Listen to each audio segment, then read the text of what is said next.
अस्सलाम स्टूडेंट्स, आज new lecture है आप लोगों का जिसमें हम लोग चैप्टर 2 स्टार्ट करेंगे। चैप्टर 2 का नेम है आपके पास स्केलर्स एंड वेक्टर्स। इस चैप्टर में हम आपको फिजिकल क्वांटिटीज के बारे में इंट्रोड्यूस कराएंगे, कौन सी होती हैं, वेक्टर क्वांटिटीज होती हैं, स्केलर क्वांटिटीज होती हैं आपके पास। फिर आपको हेड टू टेल रूल से इंट्रोड्यूस करवाएंगे कि हेड टू टेल रूल क्या होता है, किसके लिए यूज होता है, addition, subtraction, multiplication of vector आपको सिखाएंगे। आपको डिफरेंट लॉज ऑफ फोर्सेस बताएंगे, जिस तरह law of parallelogram of force, law of triangle of force, law of polygons of force.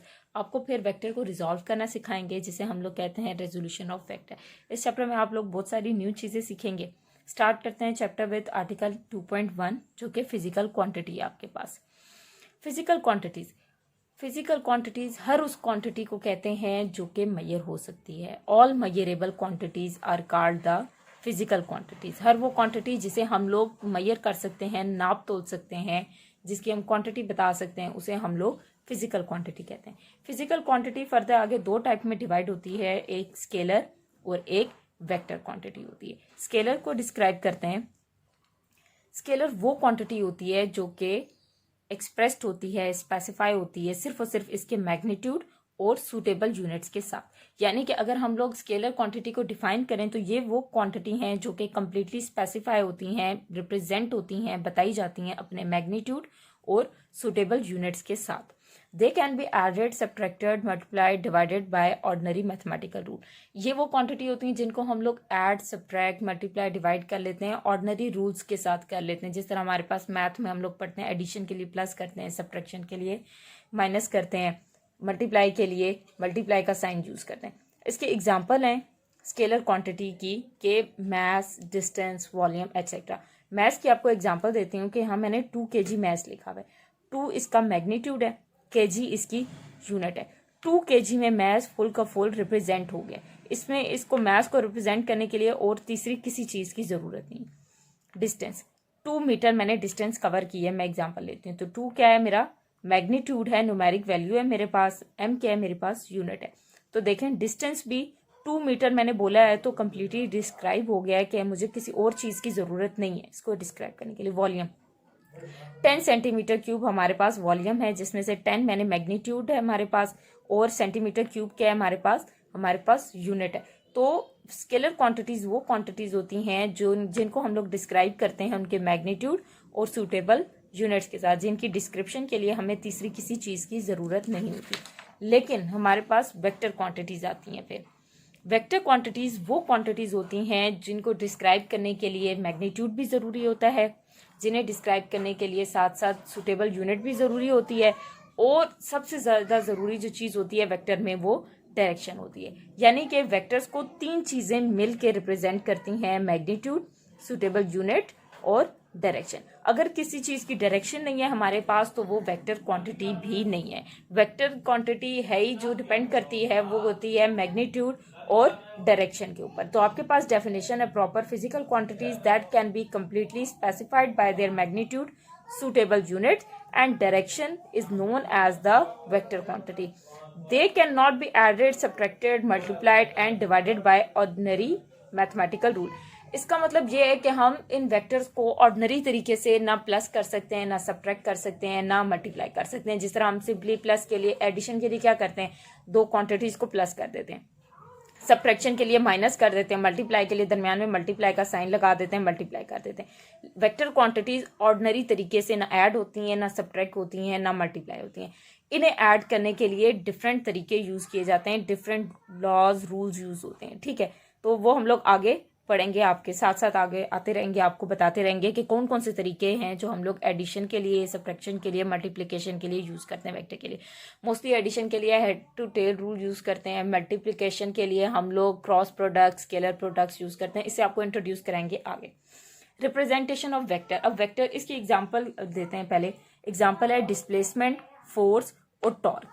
Displacement एक वेक्टर क्वांटिटी है क्योंकि ये शॉर्टेस्ट डिस्टेंस होती है बिटवीन 2 पॉइंट होती है। मतलब मैं कहती हूँ कि मैंने किसी खास डायरेक्शन में जाना है, मैंने सीधा जाना है, तो मैं सीधा बता रही हूँ ना कि मैंने सीधा जाना है, मैं अपनी डायरेक्शन बता रही हूँ कि मैं सीधी जा रही हूँ। फोर्स, हम फोर्स किसी ना किसी डायरेक्शन में लगाते हैं। अगर मैंने चेयर घसीटनी है तो मैं ऐसे रैंडम लेके तो नहीं करूंगी ना, घसीटूंगी या उठाऊंगी, मैं उसको पकड़ूंगी और किसी मखसूस डायरेक्शन में उसे खींचूंगी कि मैंने सामने लेके जानी है चेयर, पीछे लेके जानी है, साइड पे लेके जानी है।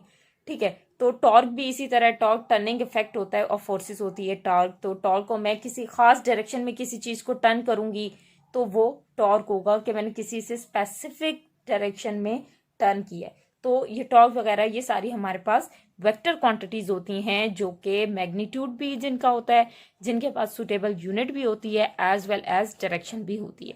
डायरेक्शन नहीं होगी तो ये वेक्टर क्वांटिटी भी नहीं कहलाएगी। वेक्टर क्वांटिटी की स्पेसिफिसिटी यही है कि इसके पास डायरेक्शन होती है। इसकी खसूसियत ये है, खास बात ये है कि इसके पास डायरेक्शन होती है। रिप्रेजेंटेशन ऑफ वेक्टर, कि हम लोग वेक्टर्स को रिप्रेजेंट किस तरह करते हैं।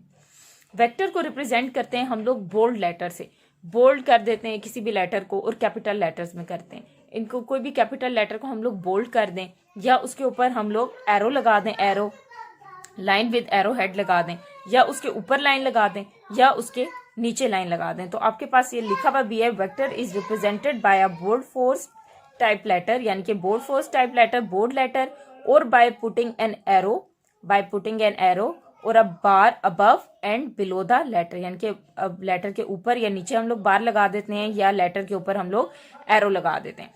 The magnitude of vector represented in light faced italic और बाय इट्स मॉड्यूलस। अब इसका मैग्नीट्यूड किस तरह रिप्रेजेंट करते हैं। इसका मैग्नीट्यूड हम लोग इटैलिक, कोई भी हम लोग लाइट इटैलिक में लेटर लिख देते हैं या हम लोग साथ में मॉड्यूलस लगा देते हैं। मॉड्यूलस सबसे ज्यादा कॉमन तरीका है यूज करने का, आगे हम लोग बुक में भी यही तरीका यूज करेंगे। ग्राफिकली हम किसी वेक्टर को कैसे रिप्रेजेंट कर सकते हैं।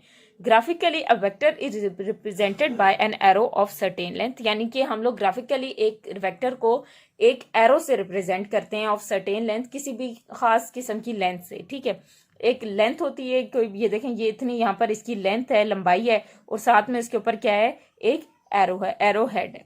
तो according to chosen scale the length of an arrow represent the magnitude of vector, यानी कि अकॉर्डिंग टू चूजन स्केल, हम स्केल चूज करना भी आपको बताएंगे। तो जो हमारे पास लेंथ होती है, यहां से यहां तक देखें लेंथ है, ये इसका मैग्नीट्यूड, वेक्टर का मैग्नीट्यूड शो कर रही है। And arrow represent the direction of vector, और यही वेक्टर मैंने दोबारा बनाया है और इसके ऊपर मैंने एरो जो डाला हुआ है वो आपको बता रही हूँ कि ये एरो डायरेक्शन बताता है, इस वेक्टर की डायरेक्शन क्या है, ये इस डायरेक्शन में जा रहा है। ठीक है, length and arrow represent the magnitude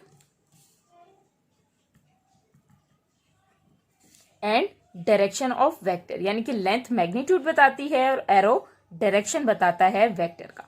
अब आपको मैंने यहाँ पर बात की थी अकॉर्डिंग टू चूजन स्केल, यानी कि हम लोग स्केल कैसे चूज करते हैं। तो उसके लिए आपके पास एग्जाम्पल है एक, कि आप लोगों को एग्जाम्पल दी हुई है, फोर्स ड्रॉ करें 10 न्यूटन की और उसकी डायरेक्शन नॉर्थ होनी चाहिए, नॉर्थ पोल वाली तरफ उसकी डायरेक्शन होनी चाहिए, और एक आप वेक्टर ड्रॉ करें जिसकी आपके पास मैग्नीट्यूड दिया हुआ है 10 न्यूटन।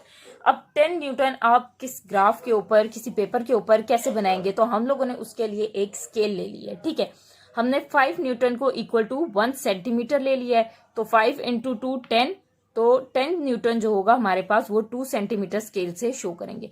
मैंने स्केल की मदद से 2 सेंटीमीटर की लाइन लगाई है और साथ में पहले मैंने देखा है कि डायरेक्शन क्या है हमारे पास। ये मैंने डायरेक्शन बनाई है नॉर्थ साउथ ईस्ट वेस्ट, हमें गिवन है कि नॉर्थ वाली साइड पे हमने एरो ड्रॉ करना है, नॉर्थ डायरेक्शन में, तो नॉर्थ अपवर्ड है, तो मैंने स्केल लिया और 2 सेंटीमीटर की लाइन लगाई है और इसकी डायरेक्शन अपवर्ड रखी है, नॉर्थ वाली तरफ रखी है। तो ये जो अभी 2 सेंटीमीटर की मैंने लाइन लगाई है, ये फोर्स है 10 न्यूटन की, जो कि नॉर्थ साइड के अलोंग एक्ट कर रही है, नॉर्थ साइड के तरफ इसकी डायरेक्शन है हमारे पास।